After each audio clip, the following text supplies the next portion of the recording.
thank you all for coming out. Glad to see everybody. It's been a couple months since I've been here, so, oh, okay.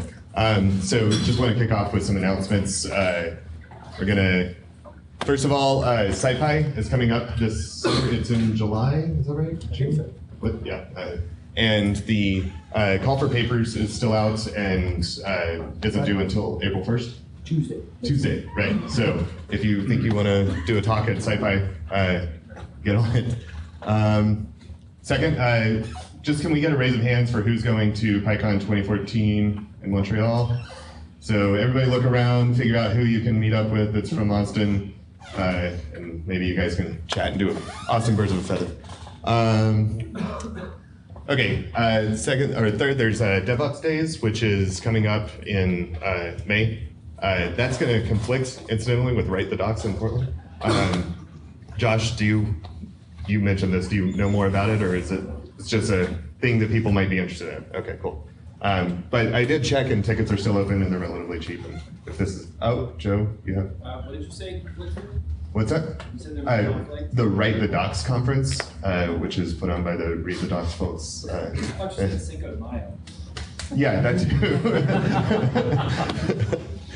There's a documentation conference? What's the Arrested Development Cinco de Mayo? Cinco de Cuatro. Cinco de Cuatro, yeah. Anyway. Okay, PyTexas 2014. We're currently targeting late October for our dates. That's not nailed down until next week, actually. But there's still plenty of opportunity to practice some talks and get ready. If you're interested in doing a talk, AWPUG would be a great place to do it. AWPUG would also be. We're always open to new speakers. So if you're interested in that, please come talk to me or one of the other organizers. We'd be happy to put you on the list to ping for talks in the next few months. And then lastly, austinpython.org. The last post on austinpython.org was in August of 2012. So it needs love, and if anybody's interested in helping out, everybody's really busy, but we could use volunteers. And it's just a good place to keep like collective information about the Austin Python community and what's going on around here. So with that said, I'm going to turn it over to, as you know, probably Map My Fitness is sponsoring this month. I'm going to let Mike from Map My Fitness talk for like 2 minutes, and then we're going to kick it over to Dave and get on with packaging. So, thanks. Thank you. So, as tonight's sponsor, in order to get the money for the tacos and the beer, they asked me to stand up and give a shameless plug for our recruiting team. So, that's what I wanted to just fill you guys in on what's going on with Map My Fitness, Under Armour, the acquisition, and the growth that we're seeing. We've got a ton of opportunities. They've told us to hire roughly 50 engineers this year, so we are growing like mad here in Austin and in Denver. So if you're looking, if you're interested now, down the road, 6 months, 12 months, a year down the road, think about us. We've got a ton of great opportunities and having a lot of fun with it. And it's not just Python, anything on the back end. We've got full stack positions, front end, a lot of web dev, mobile, yeah, iOS and Android operating systems. So anything with mobile development as well.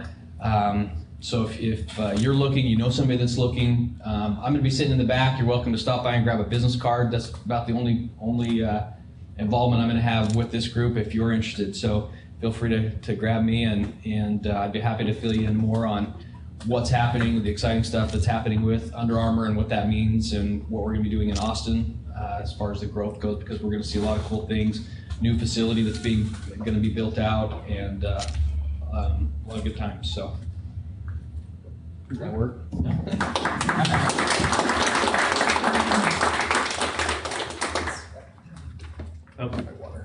Oh, I thought that was a sign that I need to stop drinking beer. Do you want the water? No, I'm fine. Okay, just stick with the beer. I've got beer. My standard issue joke when I'm giving a presentation is that my presentations are 2 drink minimum. Not for y'all, but for me. So I'm here to talk about packaging Python. That's a roast. I don't care.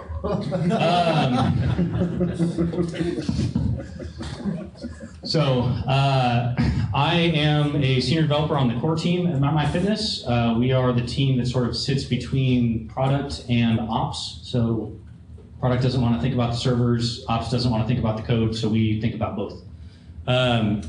And my first project when I came in was my first big project was to kind of get our external dependencies in line, because we had what a number of organizations have, which is like a requirements file that specifies a whole bunch of external libraries, and not all of them were bog standard. In fact, a lot of them were heavily modified, and we were pointing at either old, we were pointing at branches on GitHub that were controlled by us or others. We were pointing at revisions and subversion on Google Code.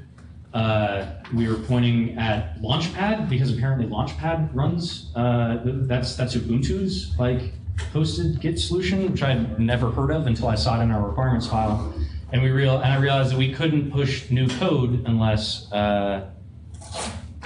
all of those sites were up. So I fixed that, and while doing that, learned a whole bunch about Python packaging, and this is sort of the data dump of what I learned through that whole process. So the first thing that I learned is that Python packaging is a mess. And it's not necessarily so much a mess now as it is a mess that has accrued over many, many, many years. Apparently the first commit to distutils, which is the setup.py implementation in the standard library, was like September of 1998. So that was 4 months after Google was founded. And so back then, I guess you would have had to like Alta Vista what other languages were doing to see if there was something like that Python should be doing too. Lycos still. Or Lycos. I mean, I guess it depends on if your ISP would like let you do shit. So there's, and Python Python has this push to always like be backwards compatible, and when we kind of move, maybe not slowly, but certainly with deliberate purpose, which is why so many of us are still on Python 2. But it's getting better. So distutils was the old way, and then distribute came out, and then now we have setup tools, and setup tools is sort of generally seen as the way forward. And if you use setup tools, you're probably not going to get into too much trouble. And PyPI used to be down all the time, and now it's pretty stable and actually surprisingly fast. And now just things are working a lot better. So given that, how do you use it? Libraries use setup tools. There's a lot of stuff that has very high Google foo telling you to use distribute, telling you to use even distutils, but use setup tools. It is the best thing. It is helping out get us closer to things like namespace packages. It is improving all the time and isn't relying on like needing PEPs to get included, and then once PEP gets included, having like from future import, or waiting until we're all using Python 3.5 or 3.8 or 4.2, whatever is actually going to be the future. Command line. Right now, easy install is the only thing you get out of the box, and the thing you should use it to do is install pip. Pip is also the thing of the future. Pip is where all new features that are improving the world are going to land first. So things like wheels, things like cryptographically verified packages from PyPI, those things are all going to be in pip before they land an easy install, if they ever land an ezy install. And then the final kind of thing is virtual env. So I mean, I know this is pretty basic for a lot of people in here, but like when you get onto a new system, you should pretty much be typing easy install pip install virtual env, virtual env wrapper if you're you like not hating yourself, and then make virtual env, and then doing all of your things in there, because virtual env lets you separate your installed packages into different virtual environments, which is extremely helpful when you do things like switch between feature branches on large code bases that have different requirements. It helps when you install something that turns out to completely F up your environment and you need to start from scratch. It will save your ass if you, especially if you run OS X. The last thing you want to be doing is using the system site packages as the place you're doing development, because you're going to eventually screw something up and then your Xcode won't open, and that'll keep you from doing whatever it is you do with Xcode. The last thing that I'm plugging here that I'm going to talk about a lot more later is DevPy. And PyPI has solved a lot of its, or at least recently is a lot more stable, but DevPI lets you decouple from PyPI. So whether you're on a plane, if you can still install from your local DevPy instance, or from more of like an ops perspective, you can install DevPy in your environment and use that instead of PyPI as essentially a PyPI proxy and mirror. So without further ado, getting into the actual nitty-gritty of packaging, we get to talk about version numbers. So first, version numbers, and I was told that Travis was going to be not here. I know where that's going. Yeah. So Python has a fairly loose approach to version numbers. He's already laughing.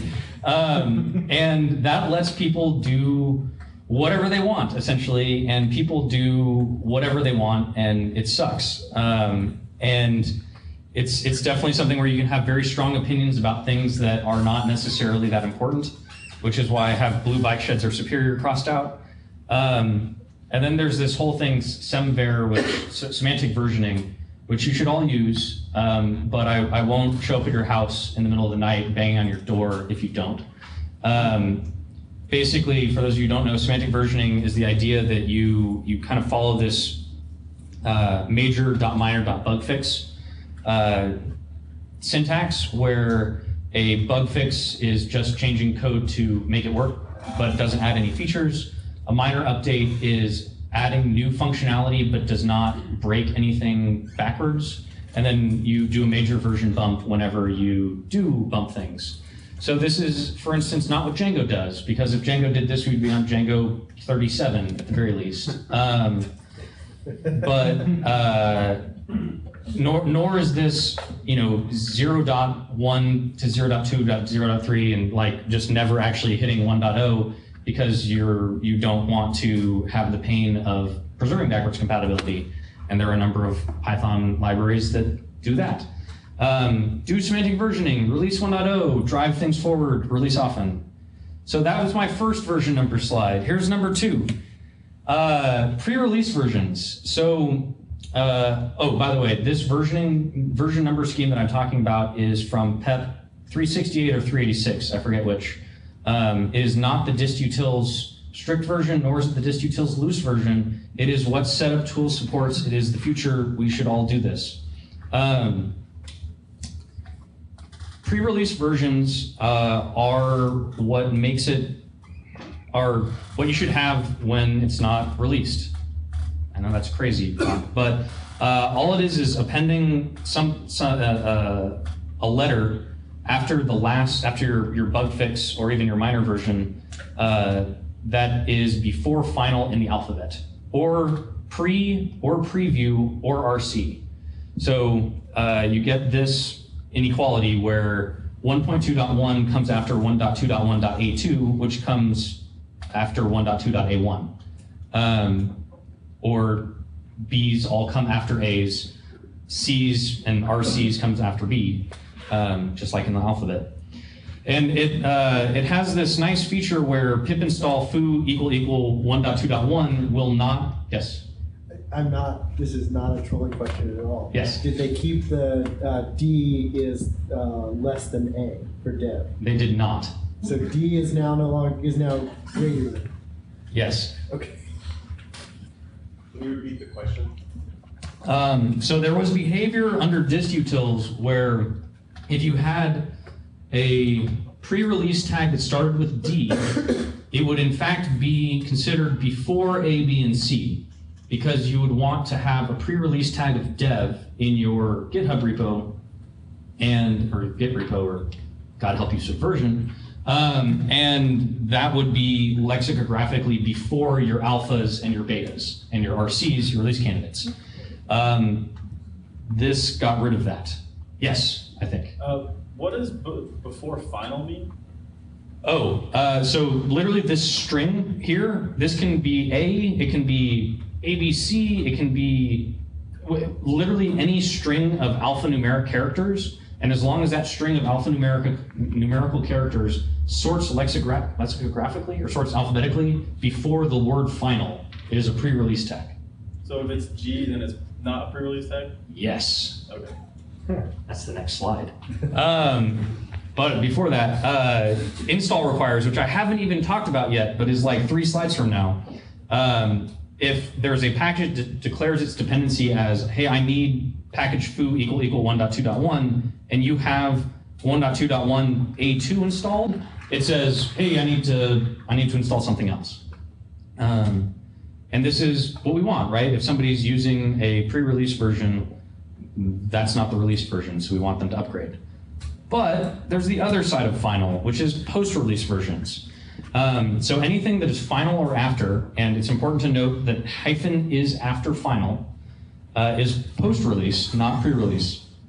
So this can get you in trouble if you release 1.2.1-A1 and you think that that's an alpha package. It is not. It is a post-release package, which means that if people install it and you subsequently release 1.2.1, what they have installed is after it from the perspective of pip. So don't do that. It does give you this nice inequality, which is, you can, if you started from 1.2.1, you can do 1.2.1 foo1, then foo2. But then if somebody wants to install 1.2.2, it is after all of them. And so it's all about setting up these inequalities. Yes? Wouldn't that put RC after final? It would, except that it's not. RC is a pre-release tag. It is specially exempt from these rules, as is preview, as is pre. Yes. I'm going to take another drink for that one. They kept all of those, but they got rid of dev? Yeah. Yeah. Yes. Setup tools is the good one? Setup tools is the good one. This is the future. There are PEPs that specify this. And this is an improvement. Believe me. So let's talk about your first package. You've got some code, you want to distribute it internally, or you want to actually distribute it to the world. So the first thing you're going to do is you're going to find your favorite Python package, like Django or Pyramid or what have you, and you're going to copy it setup.py. No, don't fucking do that. You can actually, I think it would be an interesting like graduate school type project to go onto PyPI and just scrape all of the setup.py files, and I'm sure you could build like an interesting genealogy to find out which package first did the shitty thing that is now infecting like 40% of Django packages or Python packages. So don't do that. Instead, go read the setup tools documentation. It's super simple, and like this is all you need to get your 0.1 package onto PyPI, or just distribute it internally as it might be. So this is the part where I realized that I haven't actually even talked about what a package is. So this table needs to do a drink. A package is basically just it's a single file distribution of a set of Python code.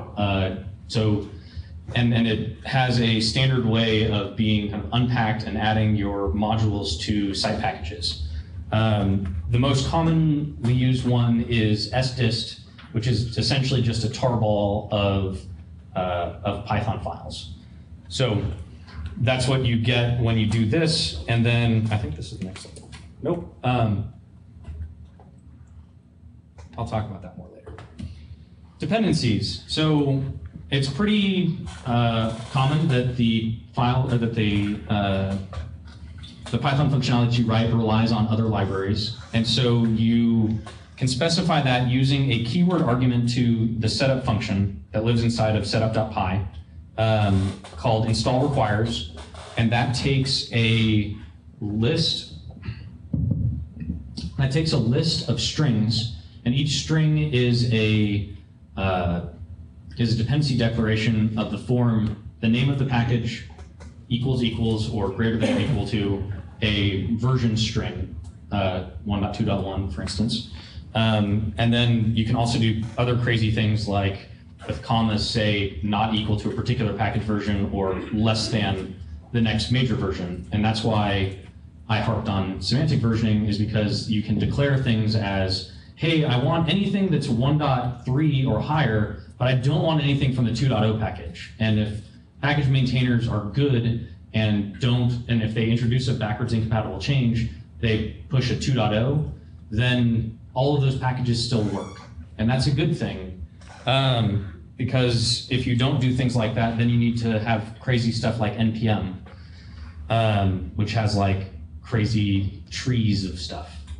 Yeah, Travis is shaking his head at me. This is not to be confused with setup requires. Setup requires does what I would think install requires does, which is it defines packages that are needed in order to run the setup.py file. If you find yourself needing setup requires, reevaluate what you're doing with your package and do it differently. That's sort of my recommendation. Anyway, so let's talk about the package itself. Getting into the tarball. That's what this image is trying to convey. So what gets into the tarball when you run python setup.py sdist? If you used the find packages nice thing that Setup Tools provides, you get all of the .py files that are in the packages that are found automatically. Then you use the logically named include package data, and it includes all of the non-Python files that are in those packages, as long as they're checked into source control, where source control is defined as CVS or SVN. Once again, this is the improvement over what was before. So what you'll find yourself doing instead is defining a manifest.in file, and manifest.in is a template file that is then interpreted against your file system to generate a manifest file, and the manifest file is used as an argument to the step that actually builds the tarball. So if you ever see a manifest file and you think, oh, I'll just add a file to it, don't do that. So once you've done this, you might think, sweet, now that all of the things that I need in site packages are in the tarball, I'm done. And if you think that, you're going to bring down production, because I did that at MapMyFitness. And to be fair, I only brought down the admin site, but that was almost worse, because then the actual clients who were affected were like over there, and they could throw things at me. And instead, most of the things hit Marty, which is awesome. So getting into site packages. It worked with -E and crashes production. See, this is where I should have talked about -E much earlier, but I'm not going to. So package data is another keyword argument to setup.py, and it defines a dictionary that maps Python packages to file system glob patterns. And anything that matches one of the glob patterns that belongs to a package, to your package, or I think also a package above you, gets included where it is, which works pretty well. Is that supposed to be package name or package data? Okay, so package data is the name of the keyword argument, but the key inside of the dictionary is the name of the package. Okay, so that should be So like foobar. Yes, foobar or hello world or whatever, debug toolbar. So I'm actually going to pause and talk a little bit more about this first bullet point. So editable installs are the worst thing ever, and if you don't use them, you're going to hate yourself even more when you're developing stuff. When you're developing installable packages, because if you use pip install -e dot from the command line at the root of the package you're developing, what that will do is create this symlink from your site packages to your current directory set up the way that Python setup.py tells it to. So it'll be named properly. And this is awesome because it lets you live edit code inside of site packages, essentially. And so as you're making changes, you'll see them reflected in your run server or whatever immediately. And that's super helpful. But the problem is you think, oh, sweet, it worked in my local environment. And so you sdist it up, you send it out, and then you find out that the file didn't get included that you had just added because it didn't match one of the glob patterns. So you really need to run tests by doing things like python setup.py sdist install, which will actually generate the entire tarball and then will install that tarball into your local machine. And really, if you do that, you're still going to probably fuck things up because this line doesn't always play well with the -e. If you've already installed something editable and then you install it through that, you can still fuck yourself up. So it all sucks. This is still better than it was. Yes? Are you going to talk about talks? I'm not going to talk about talks. Okay.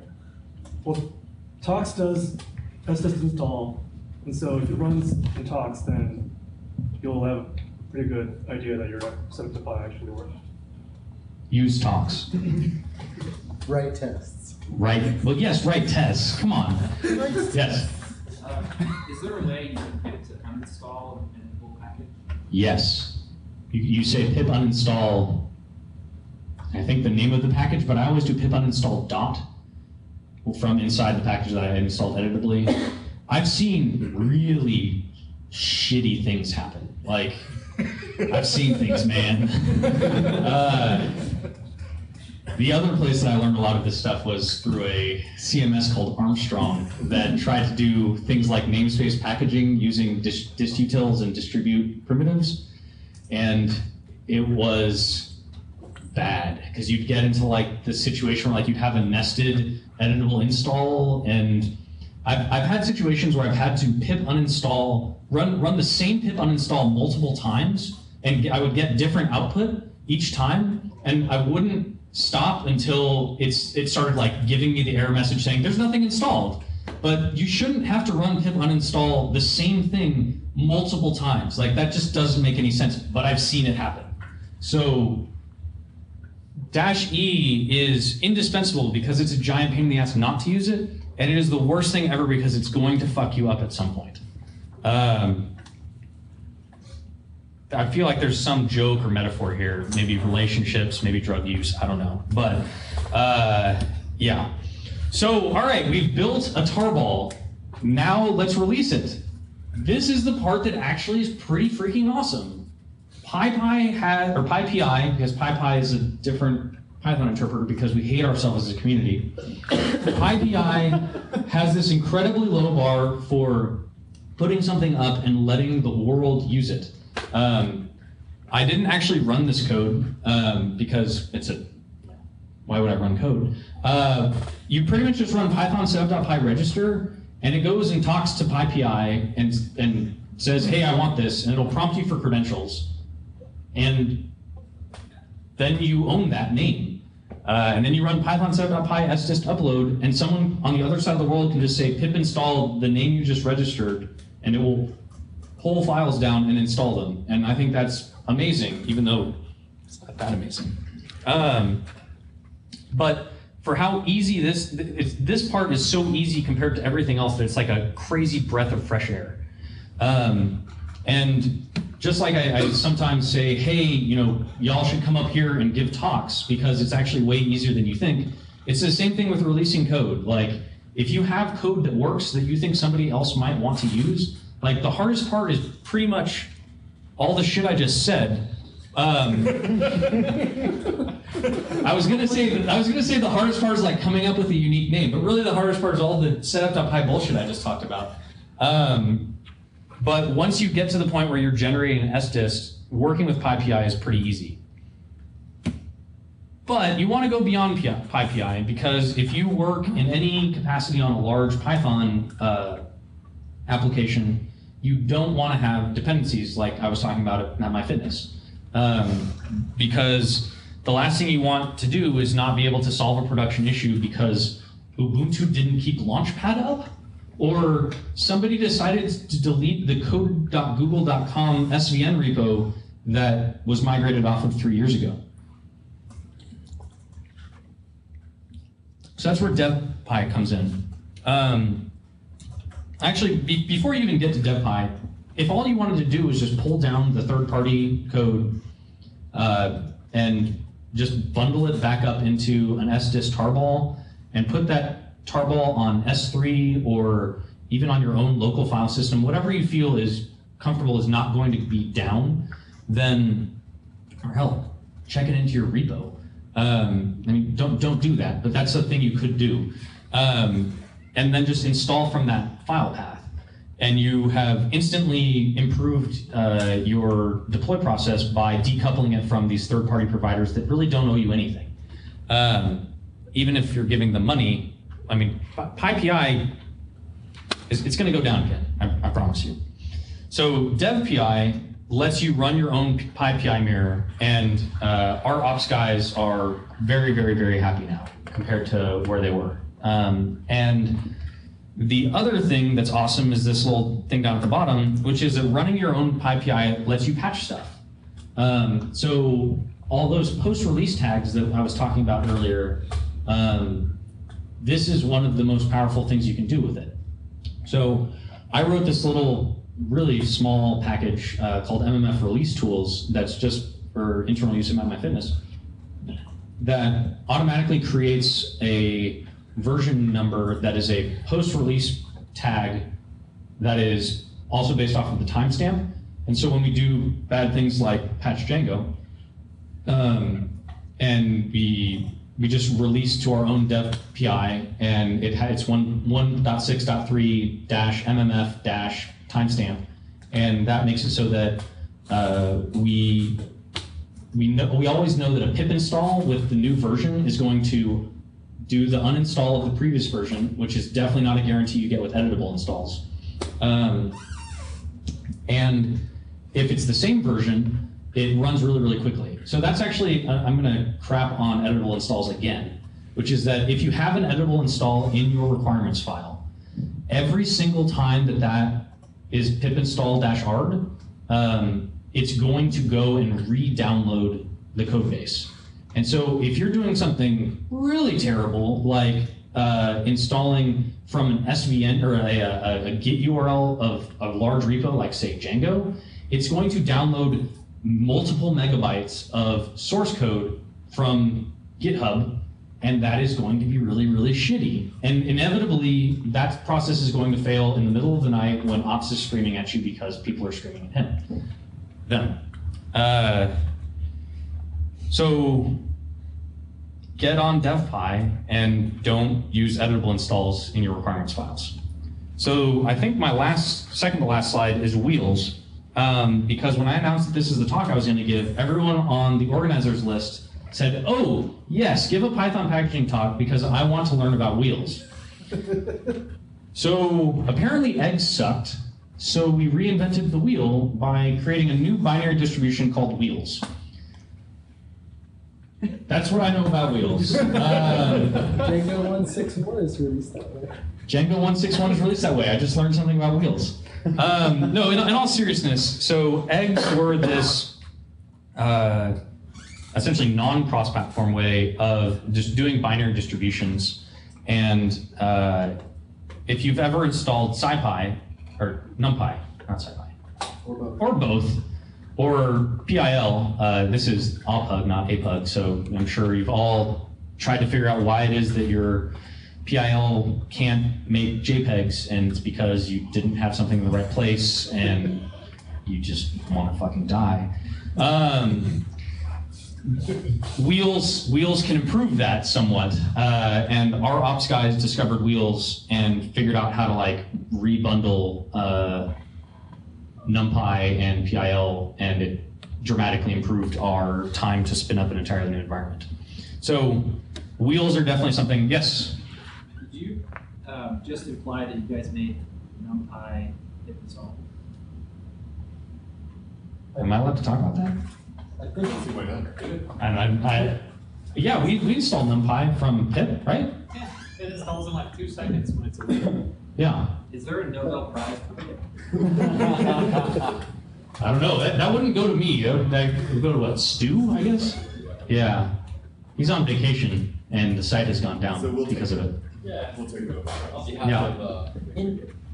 It's great, but the tricky thing about wheels is because you're using them to install basically compile binaries. Often you have to have a separate wheel for each different OS that you want to install. So we have developers that have mediums that have different CentOS versions depending on when they came on board. So we have 3 different NumPy wheels tested for each of those. Marty, we're trying to hire people. Don't tell them that. We're getting I'm only telling you about shit that used to be broken that we fixed now. So wheels are something that I'm sure will make your ops guys happy, but as a package maintainer, they're probably a giant pain in the ass. And if you want the community to get better, you could probably maybe build some tools or provide some services that made wheels easier. or provided Anaconda. Or Anaconda, because that's a thing, I guess. That's a different kind of snake. That Continuum, right? Yeah. Yeah, company here in town. That you can do Conda install NumPy, SciPy, Ruby as of last night. Do a lightning talk on it. Yes. Next one. Actually, how am I doing on time? I started a timer. No, I didn't start a timer. So, questions.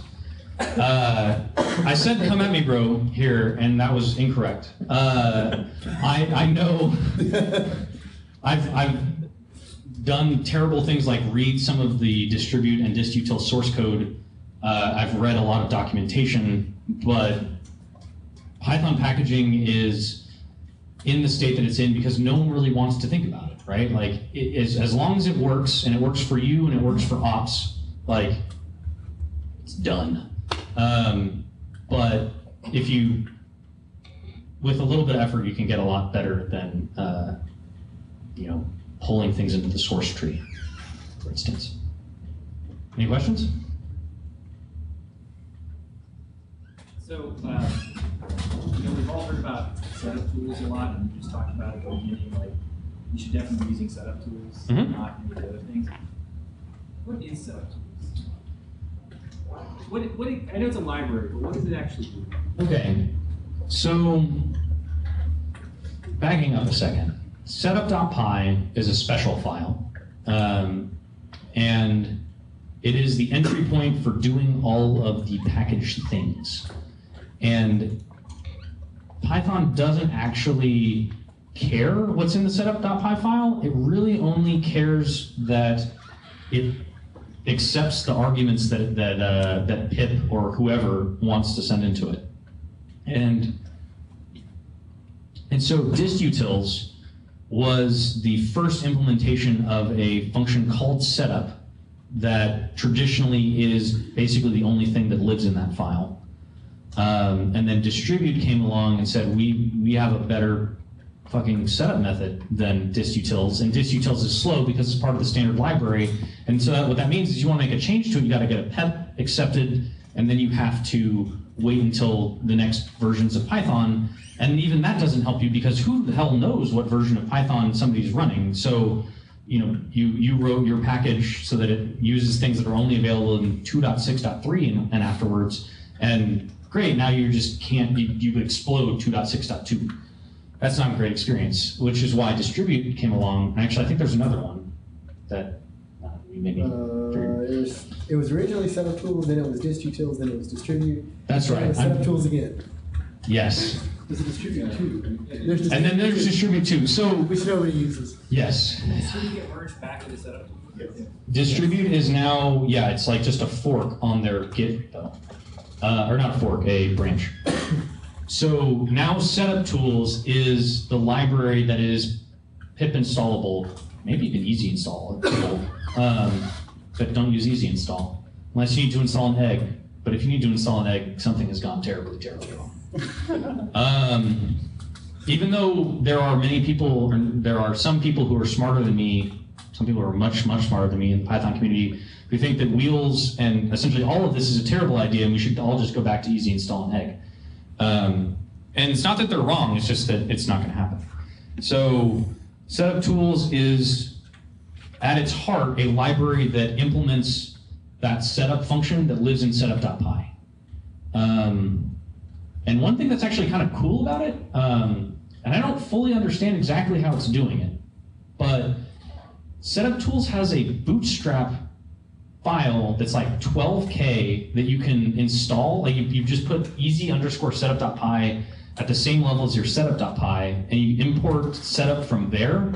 And my vague understanding is that it does like voodoo black magic and says, hey, if setup tools is here, use setup tools. And if setup tools isn't here, just like get it and use it and then be done. And it sounds like something that I don't want going to production. Like I don't want my production servers like downloading and executing setup code from who the hell knows where, but it's kind of cool. That was a diversion. Did I answer the question? Yes. Yes. So I just had a similar question. So I know, like, one of the probably the most important thing that setup tools is doing is compiling your Python code to PYCs or PYOs, Yes. and putting them in the site packages. Yes. But I was originally doing that. Like I was making like system packages for Arch Linux that was installing Python code, and I was just calling Python -m compile all, and just copying those over manually to the site packages. And it was really fast. And then I decided that I wanted to be more standard, so I switched to setup tools, and it took like 2 or 3 times longer. So do you have any idea like why it's taking so much longer?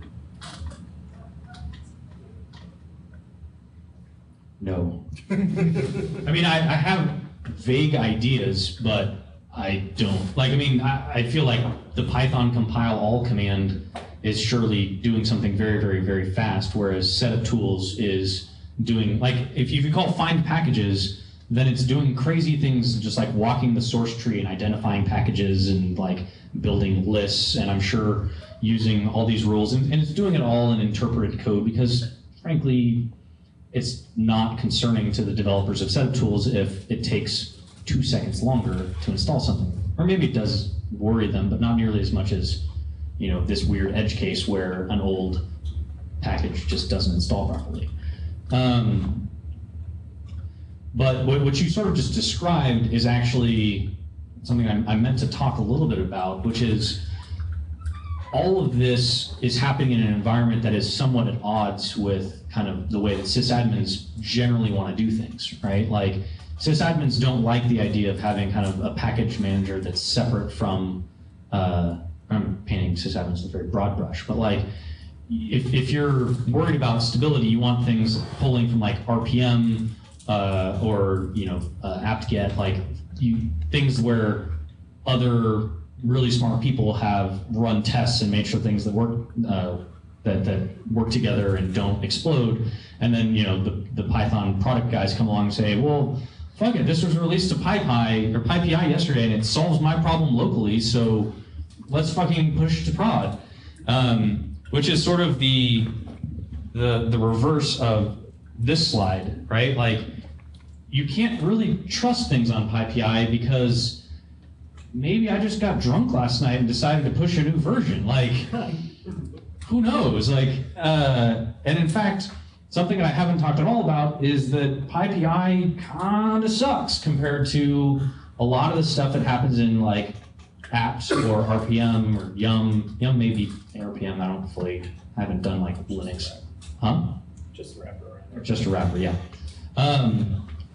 But all of those, like, you know, ops tools care deeply about security and making sure that like whoever uploads something's authorized to upload it and that it really is them and there's cryptographic signing and everything that's pulled down over the wire is encrypted end to end, and like all of these really nice strong guarantees so that your system isn't compromised. And pip just goes over HTTP and Not anymore. not anymore. Which will cause you problems. Which will cause problems. Yeah. 1.5, if you're actually running the latest, you have to add special flags to allow external, something that's not controlled by PyPI, you have to allow untrusted if it's not encrypted. Right, so things are getting better, but just the same extent, things are getting harder for this side, right? So it may already be the case, it certainly will be the case soon, that you know that when you download Django 161, that like James Bennett blessed it with unicorn P. And like, good, because I don't want to be using unblessed Django. But we're not there yet. We have a long way to go. So yeah, release packages, because it's pretty easy. Oh yeah, I already asked. you have. So I work in Plum almost exclusively, so my world is defined by build out. I was curious. So you're the one. Like I was like trying to figure out if I needed to talk about build out because like I'd heard that it existed. I was like, what the fuck is build out? Okay. So well, I guess I was looking for your wisdom on build out. And I don't know. My understanding of build out is that like it solved a lot of these like other problems that are problems, but that it was sort of like just different and not mainstream. Not mainstream. No. yeah. Did everyone hear the question? Okay.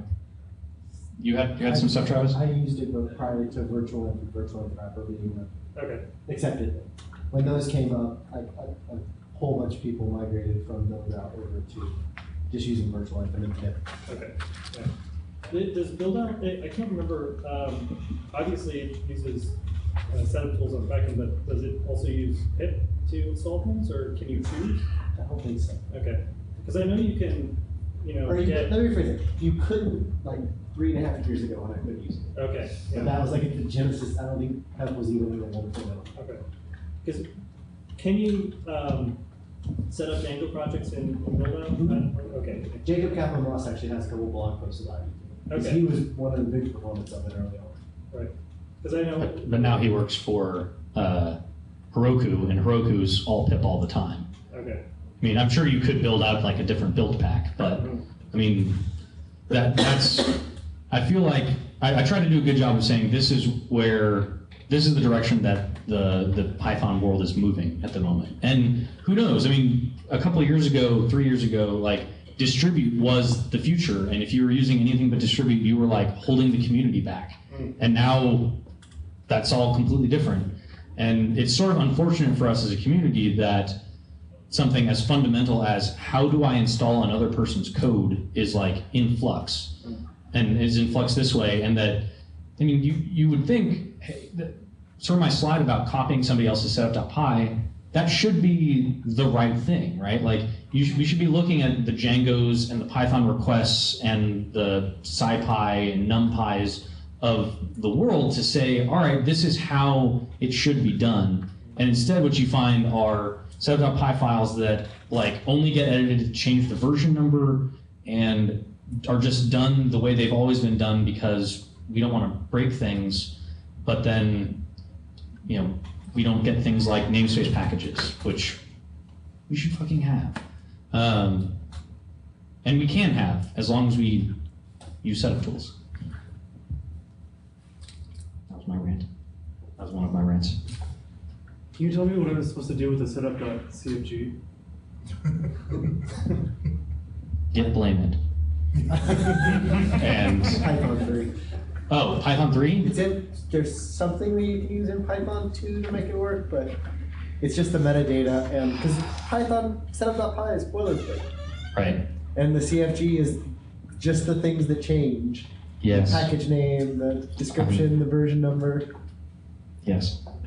At some point It's a good idea. It's a good idea, and hopefully we'll get there When everyone is on Python 3.3. when everyone's on Python 3.3. 3.4 is out now. 3.4. 3.4, yes. I'm not going to say the thing I want to say. Because you should all come and apply for jobs at MapMyFitness because it's awesome. And on Python 2.6. Oh. But there's a ticket to fix it. We'll have to when we move to Django 1.7. Yeah, there's a ticket, Core 700, that gets us on Django 1.7 and Python 2.7. It's gonna happen. And Marty will get another 1-up sticker. 2.6 to 2.7 is really easy. Yeah. It'll be fun. But going to 3 is really hard though. No, going to 3 is super hard, but I mean, going from 2.6 to 2.7 is super easy as long as you don't have like, how many requests per day are we doing? Like, I want to say like 7 or 8 million? More than that, 50 million. Is it 50 million? Yeah. I guess it's what, 1.8 million? No, God, actually it was like 2.4 million on Rock Thumbnail yesterday. Yeah, so I'm gonna plug Map My Fitness again because I love it. I'm having a super fun time, and being on the core team is sort of fun. My joke is that we are like Australian Starks because summer is coming. Because people run and bike and do outside stuff in the summer, and based off of our numbers, summer started like, what, 2 weeks ago? Because that was when our traffic surpassed our traffic peaks from last summer. So our like challenges are big and fun, and when something's broken in production for 2 seconds, you see like 500 spikes that are terrifying, and I don't know, it gets me excited in the morning. So that's what I've got. Any final questions, or should we go drink somewhere? Or is anything open? Isn't it like relays? Oh, it's open. You just have to. Never mind. There was a joke there. Okay. We've got time, but is anybody interested in relationships? Travis, do you want to do the lightning talk on whatever it was you were talking about?